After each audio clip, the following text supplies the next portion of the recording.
بسم اللہ الرحمن الرحیم۔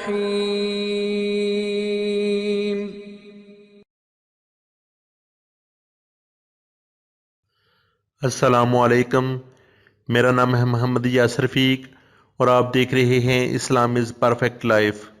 ایک گھر کے موبائل نمبر پر رانگ نمبر سے کال آئی۔ گھر میں ایک عورت نے موبائل کو ریسیو کیا تو آگے سے غیر انجانی آواز سن کر عورت نے کہا سوری رانگ نمبر ہے اور فون بند کر دیا۔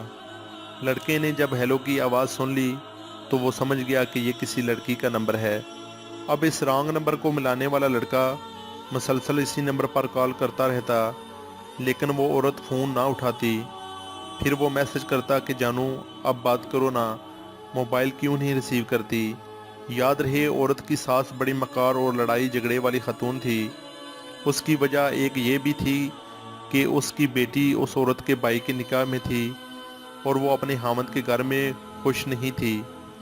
نتیجتاً اس کا سارا زور اپنی بہو پر نکلتا تھا۔ وہ اس بیچاری بہو کو بہانے بنا کر ہر وقت جھگڑے کیا کرتی تھی۔ اس واقعے کے ایک دن بعد موبائل پر رنگ ٹون بجی تو ساس نے موبائل ریسیو کیا۔ آگے سے لڑکی کی آواز سن کر ساس خاموش ہو گئی۔ لڑکا بار بار کہتا رہا کہ جانی مجھ سے بات کیوں نہیں کرتی، میری بات تو سنو پلیز، تمہاری آواز نے مجھے پاگل کر دیا ہے۔ ساس نے خاموشی سے سن کر موبائل بند کر دیا۔ اب جب رات کو عورت کا شوہر گھر آیا تو ساس نے علیحدہ بلا کر اپنی بہو پر بدچلنی اور نامعلوم لڑکے سے یارانے کا الزام لگایا۔ شوہر نے اسی وقت جاہلیت کا کردار ادا کر کے بیوی کی ایک بھی نہیں سنی اور بیوی کو رسی سے باندھ کر بے انتہا تشدد کا نشانہ بنا ڈالا۔ جب وہ تشدد سے فارغ ہوا تو ساس نے موبائل ہاتھ میں تھما دیا اور کہا کہ یہ نمبر ہے تمہاری بیوی کے یار کا۔ شوہر نے موبائل کالز چیک کی اور اس کے بعد میسج چیک کیے تو لڑکے کے تمام میسجز موجود تھے جس میں کہا گیا تھا کہ جانی کیسی ہو، جانی بات کرو نا، جانی تمہاری آواز نے مجھے پاگل کر دیا ہے۔ جاہل شوہر تمام میسج پڑھ کر اور بھی سیہ پا ہوا۔ ادھر ساس نے بہو کے بھائی کو فون کر کے بتایا کہ تمہاری بہن کو ہم نے اپنے یار کے ساتھ موبائل پر بات کرتے ہوئے اور میسج کرتے ہوئے پکڑ لیا ہے، جس نے ہماری عزت ہاک میں ملا دی ہے۔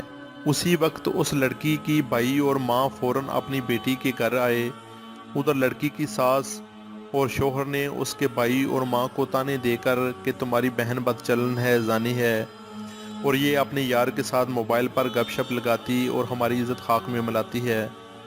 اس لڑکی کے بھائی نے بھی زمانہ جاہلیت کو مات دی اور اپنی بہن کو بالوں سے پکڑ کر خوب زود کوب کیا۔ لڑکی قسمیں کھا کر اپنی صفائی پیش کرتی رہی، لیکن جاہل اور شیطان ساس اور شوہر کے آگے بے بس رہی۔ لڑکی کی ماں نے اپنی بیٹی سے کہا کہ نہا دھو کر قرآن پاک پر ہاتھ رکھ کر اپنی صفائی پیش کرو۔ لڑکی نے نہا دھو کر قرآن پاک پر بھی سب کے سامنے ہاتھ رکھ لیا، لیکن شیطان ساس نے اس کو بھی ٹھکرا دیا اور کہا کہ جو لڑکی اپنے شوہر سے غداری کر سکتی ہے تو اس کے لیے قرآن پاک پر ہاتھ رکھنا بھی کوئی مشکل کام نہیں ہے۔ اور اس کے ساتھ لڑکی کے جاہل شوہر نے وہ سارے میسجز لڑکی کے بھائی کو دکھا دیے جو لڑکے نے لڑکی کو امپریس کرنے کے لیے کیے تھے۔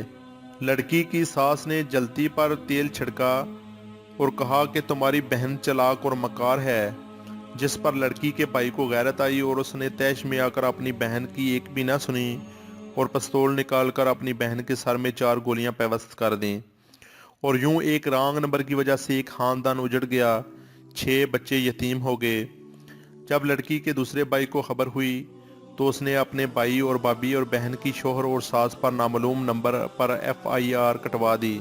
جب پولیس نے اس موبائل کے ڈیٹا کو چیک کیا تو معلوم ہوا کہ لڑکی نے صرف ایک دفعہ رانگ نمبر کو ریسیو کیا تھا اور پھر وہ رانگ نمبر مسلسل میسجز اور کالز کے ذریعے سے اس لڑکی کو پھنسانے کے چکر میں لگا رہا۔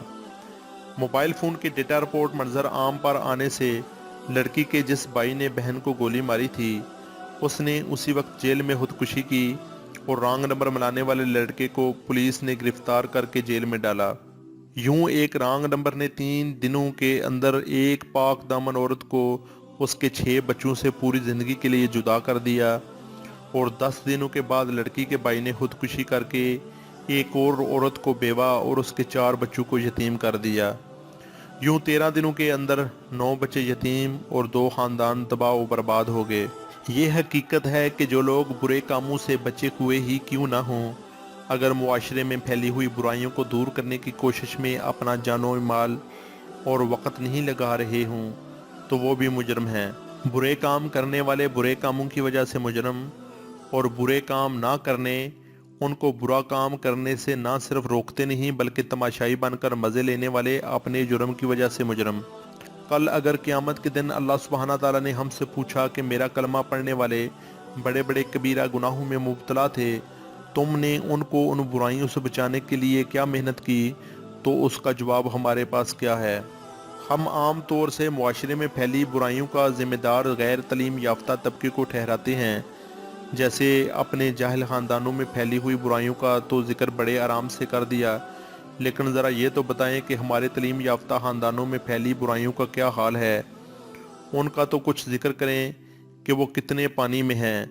اور اس کے ساتھ جو سب سے ضروری بات ہے وہ یہ ہے کہ ان برائیوں سے بچنے اور بچانے کے لیے آپ کے پاس کوئی لائے عمل بھی ہے یا صرف برائیاں ہی برائیاں؟ اللہ سبحانہ تعالی ہم سب کو سیکھنے اور نیک عمل کرنے کی توفیق عطا فرمائے۔